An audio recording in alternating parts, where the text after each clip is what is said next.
Maharashtra superfast news चॅनलमध्ये आपले सहर्ष स्वागत आहे। खास सत्याची थार लेखणीची महाराष्ट्रातील ताज्या आणि वेगवान बातम्या पाहण्यासाठी आपल्या हक्काचे चॅनल शेअर करा, लाईक करा आणि सबस्क्राइब करा। धन्यवाद। उरण पंचायत समिती सभापतीपदी महेश म्हात्रे, उपसभापतीपदी परेश ठाकूर यांची बिनविरोध निवड। उरण तालुक्यातील पंचायत समितीच्या सत्तेवर महाविकास आघाडीने दणदणीत विजय मिळवल्यानंतर आता सभापती व उपसभापती पदावरही शिवसेना श्री उद्धव बाळासाहेब ठाकरे गट, काँग्रेस राष्ट्रवादी काँग्रेस पार्टी श्री शरदचंद्र पवार गट, शेतकरी कामगार पक्ष, महाराष्ट्र नवनिर्माण सेना यांची एकत्रित युती असलेल्या महाविकास आघाडीचा झेंडा फडकला आहे। पंचायत समितीच्या सभापती व उपसभापती पदाची निवडणूक बुधवारी 11 मार्च रोजी संपन्न झाली। पंचायत समितीत शेतकरी कामगार पक्षाचे 4 सदस्य तर शिवसेना उद्धव बाळासाहेब ठाकरे गटाकडे 3 सदस्य आहेत।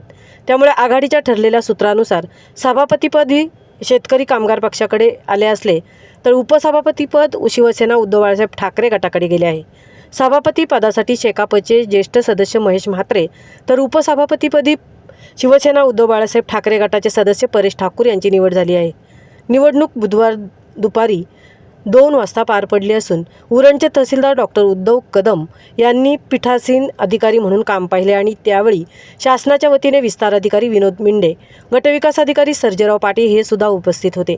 निवड होताच शिवसेना रायगड जिल्हा प्रमुख तथा माजी आमदार मनोहर शेठ भोईर, काँग्रेसचे रायगड जिल्हाध्यक्ष महेंद्र शेठ घरत, राष्ट्रवादी काँग्रेस पार्टीच्या नेत्या तथा नगराध्यक्ष भावनाताई घाणेकर, शेतकरी कामगार पक्षाचे नेते माजी आमदार बाळाराम पाटील, महाराष्ट्र नवनिर्माण सेनेचे जिल्हाध्यक्ष संदेश ठाकूर, कामगार नेते तथा शेकाप तालुका चिटणीस रवी घरत, तसेच महाविकास आघाडीचे पदाधिकारी कार्यकर्ते, विविध राजकीय पक्षांचे पदाधिकारी कार्यकर्ते यांनी सभापती महेश म्हात्रे व उपसभापती परेश ठाकूर यांचे अभिनंदन करत पुढील वाटचालीसाठी शुभेच्छा दिल्या।